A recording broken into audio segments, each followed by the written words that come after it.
ইসরায়েলের প্রধানমন্ত্রী বেনিয়ামিন নেতানিয়াহুর বিরুদ্ধে দুর্নীতির অভিযোগ নিয়ে দেশটির সাবেক পুলিশ ব্রিগেডিয়ার জেনারেল আলী আশায়াক নিশ্চিত করে বলেছেন, 2018 সালের মাঝামাঝি থেকে 2019 সালের শুরুর মধ্যে নেতানিয়াহুর বিরুদ্ধে ঘুষ, প্রতারণা এবং বিশ্বাসভঙ্গের অভিযোগ রয়েছে।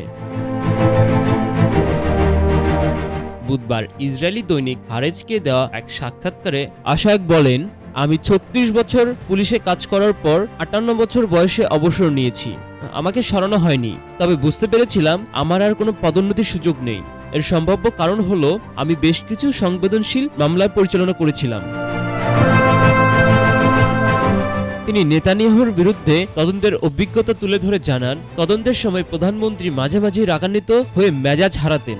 এই তদন্তকে তিনি তার ক্যারিয়ারের অন্যতম দক্ষ এবং পেশাদার তদন্ত হিসেবে উল্লেখ করে বলেন, 9 মাসেরও কম সময়ে আমরা এই তদন্ত শেষ করি এবং প্রতিবেদন স্টেট প্রসিকিউটরের দপ্তরে জমা দিই। এটি সাদা পোশাকধারী অপরাধের ক্ষেত্রে সবচেয়ে দ্রুত শেষ হওয়া তদন্তগুলোর মধ্যে একটি। জিজ্ঞাসাবাদ নিয়ে বিস্তারিত না জানালেও আশায়াক বলেন, তিনি এই মামলার সাক্ষী হতে পারেন। 2019 সালের নভেম্বর মাসে তৎকালীন অ্যাটর্নি জেনারেল নেতানিয়াহুর বিরুদ্ধে 3টি দুর্নীতির মামলায় আনুষ্ঠানিক অভিযোগ দায়ের করেন। 2020 সালে জেরুজালেম আদালতে এসব মামলার বিচার শুরু হয়। তবে নেতানিয়াহু তার বিরুদ্ধে আনা সব অভিযোগ অস্বীকার করে আসছেন। হাসান আরিফ, RCTV, আইডেস্ক।